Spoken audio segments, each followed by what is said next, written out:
Good morning, I'm Nathan Hager. And I'm Karen Moscow. Here are the stories we're following today. We begin with major news on the political front. The New York Times is reporting former President Donald Trump may have shared potentially sensitive information regarding U.S. nuclear submarines. Bloomberg's Ed Baxter has the story.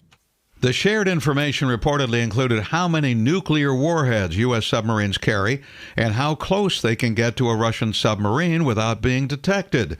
Part of a conversation after Trump left office at Mar-a-Lago with Australian businessman Anthony Pratt, who runs one of the world's largest cardboard companies. The report says special counsel Jack Smith has reviewed the claims. A Trump spokesperson says the DOJ should be looking into criminal leaking instead of perpetrating baseless witch hunts. I'm Ed Baxter, Bloomberg Radio. All right, Ed, thank you. While former President Trump faces this new accusation, he's getting even more involved in the speakership fight on Capitol Hill. Trump is endorsing Congressman Jim Jordan over Steve Scalise, calling him a star on his Truth Social account. A fellow conservative, Republican Congressman Byron Donalds of Florida, says he supports Jordan, too. Jim Jordan can step right into that top leadership spot, lead our conference, and get us back focused on not just doing the appropriations process, but also the accountability of this administration and the Democrats up here on Capitol Hill. Number two, Jim Jordan has been in the center of our political battles for quite some time. He knows the pitfalls. Congressman Byron Donalds spoke with Joe Matthew and Anne-Marie Hordern on Balance of Power. Catch the show weekdays at 5 p.m. Eastern on Bloomberg Television. Turning to the White House, Karen, President Biden may be getting closer to firming up a meeting with Chinese President Xi Jinping next month. Sources tell Bloomberg both the U.S. and China have been scouting sites where the two leaders could get together at next month's APEC summit in San Francisco.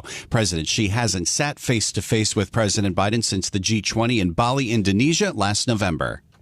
Well, turning to the economy now, Nathan, Wall Street is racing for the September jobs report. Economists expect the data to show employers added 170,000 workers to payrolls last month. And we get a preview from Bloomberg's Michael McKee. It's not what the Fed does, or to a lesser extent what it says. It's how the market reacts to the September payrolls report that will matter.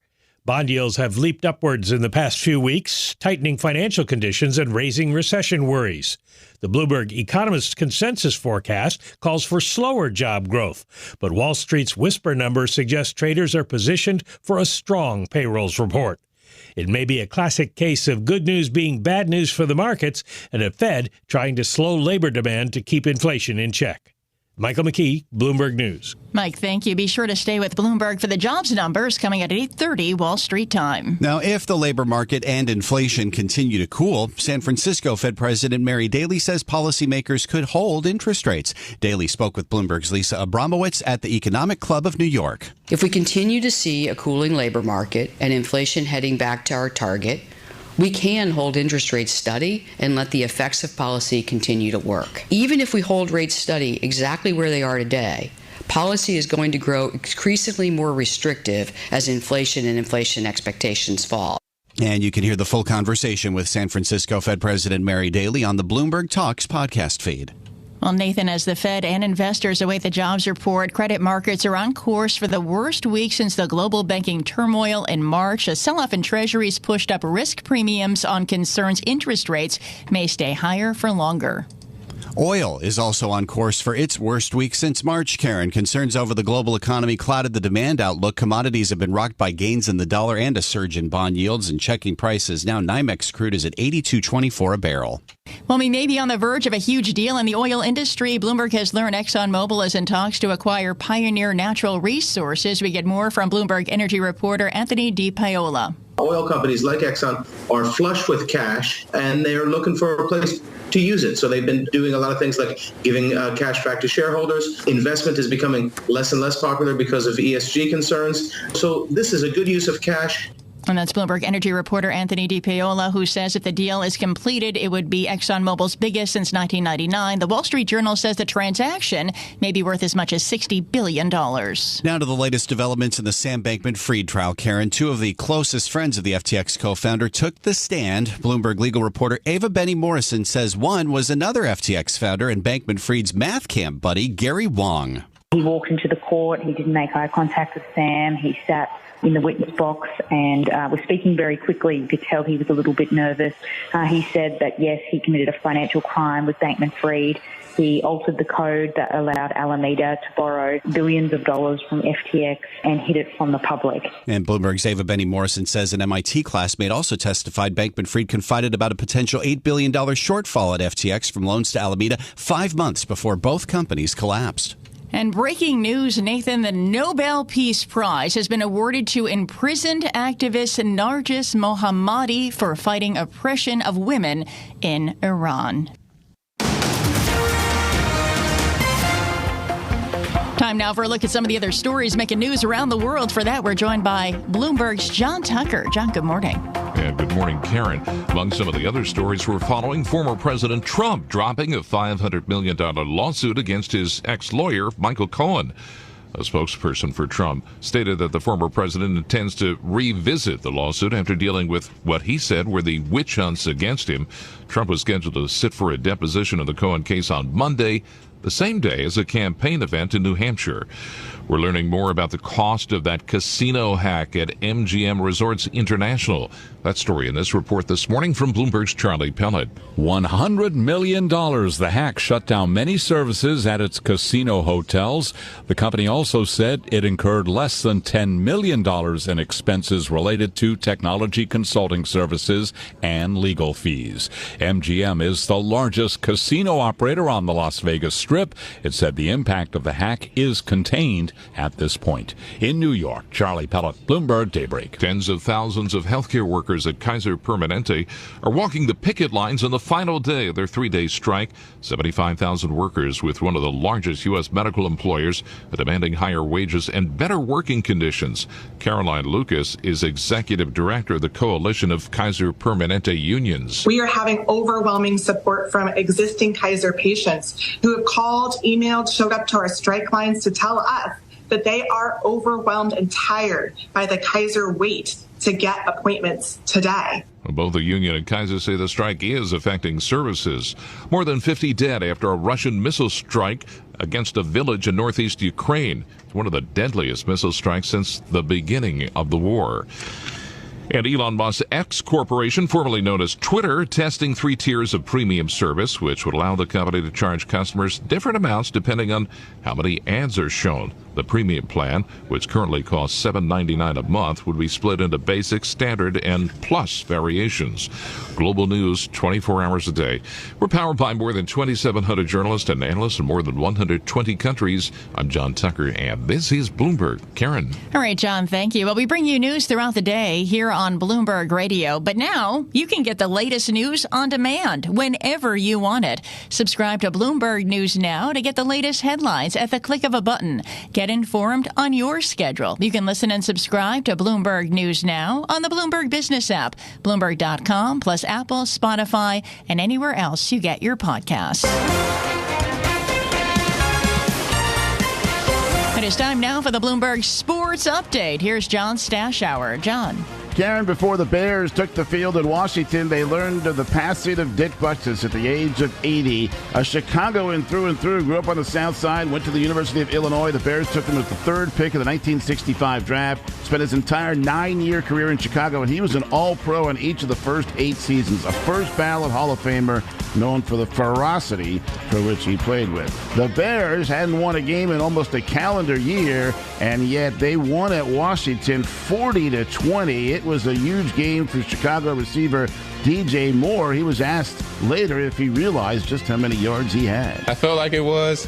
People was like, do you know how many yards you got? I'm like, please don't tell me. Let's not jinx tonight and let's just focus on this win. But when we got off the field, it was all everybody telling me what I did, and it was good. Moore had 230 yards in receptions. He scored 3 touchdowns. The Bears end a 14-game losing streak. Baseball postseason continues tomorrow at the start of the division series, and a couple of future Hall of Famers will be on the mound. Justin Verlander in Houston against Minnesota. Clayton Kershaw in L.A. as the Dodgers take on Arizona. The WNBA is expanding. San Francisco will join the league in 2025. Joel Embiid, latest to commit to playing the Olympics for USA in Paris next summer. He could have played for France or Cameroon. LeBron James, Steph Curry, Kevin Durant, all expected to play as well. John Stashower, Bloomberg Sports.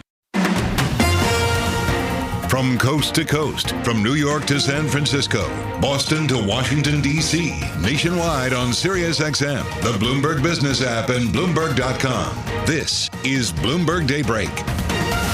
Good morning, I'm Nathan Hager. If the labor market and inflation continue to cool and financial conditions remain tight, the Federal Reserve could keep interest rates on hold.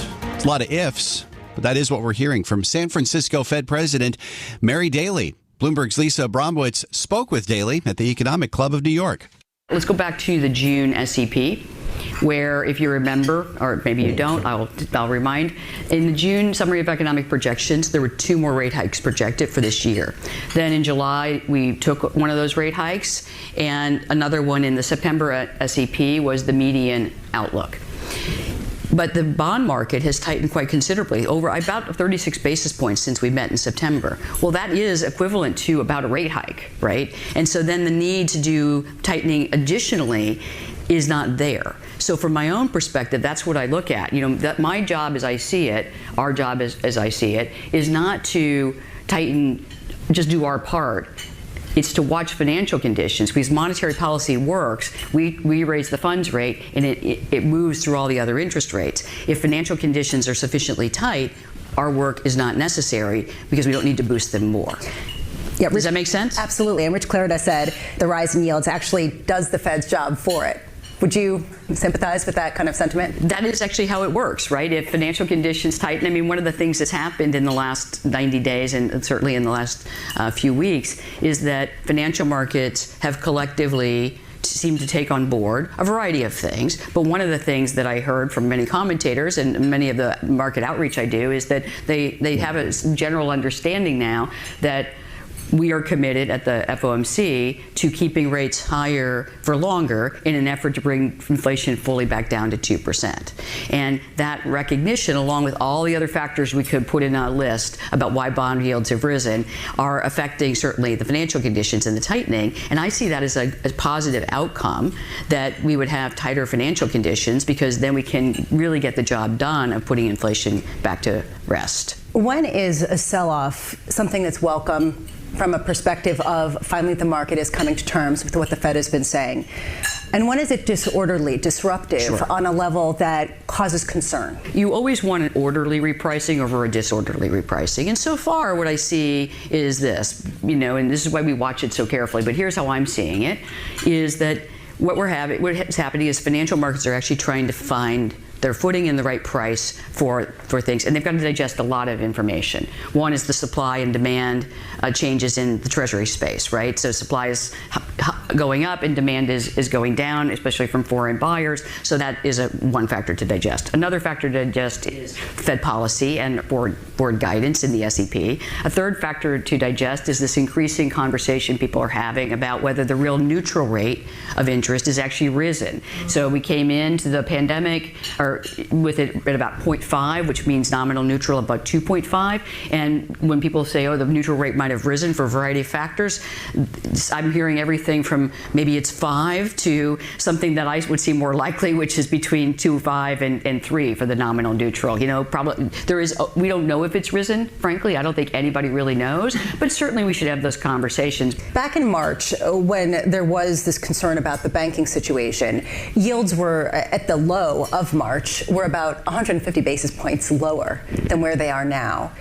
Are you seeing the same type of financial distress today that you did back then, even on the peripheries? How do you rationalize why it hasn't materialized in the same kind of way? So March was a unique situation, and we want to learn from that unique situation, but it was a unique situation in this way. We had a bank run, a very old-fashioned but true bank run, where the bank's liquidity was completely squeezed, and it dissolved in a period that was it was short, rapid period of dissolution. And then that spilled over to 2 other banks. And that was the extent. Now, one of the things I always remind people of is we have over 4,000 banks in the country, and 3 failed.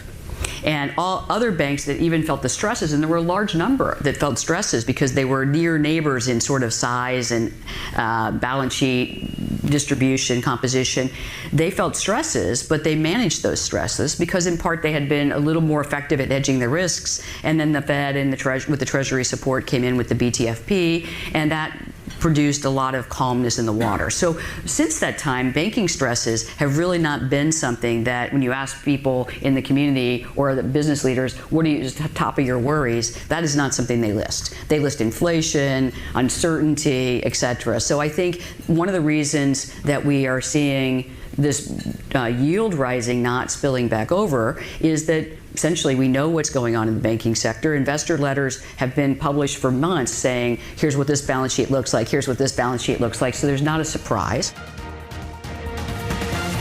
This is Bloomberg Daybreak Today, your morning brief on the stories making news from Wall Street to Washington and beyond. Look for us on your podcast feed at 6 a.m. Eastern each morning on Apple, Spotify, and anywhere else you get your podcasts. You can also listen live each morning starting at 5 a.m. Wall Street time on Bloomberg 1130 in New York, Bloomberg 99.1 in Washington, Bloomberg 106.1 in Boston, and Bloomberg 960 in San Francisco. Our flagship New York station is also available on your Amazon Alexa devices. Just say, Alexa, play Bloomberg 1130. Plus, listen coast to coast on the Bloomberg Business app, Sirius XM Channel 119, the iHeartRadio app, and on Bloomberg.com. I'm Nathan Hager. And I'm Karen Moscow. Join us again tomorrow morning for all the news you need to start your day right here on Bloomberg Daybreak.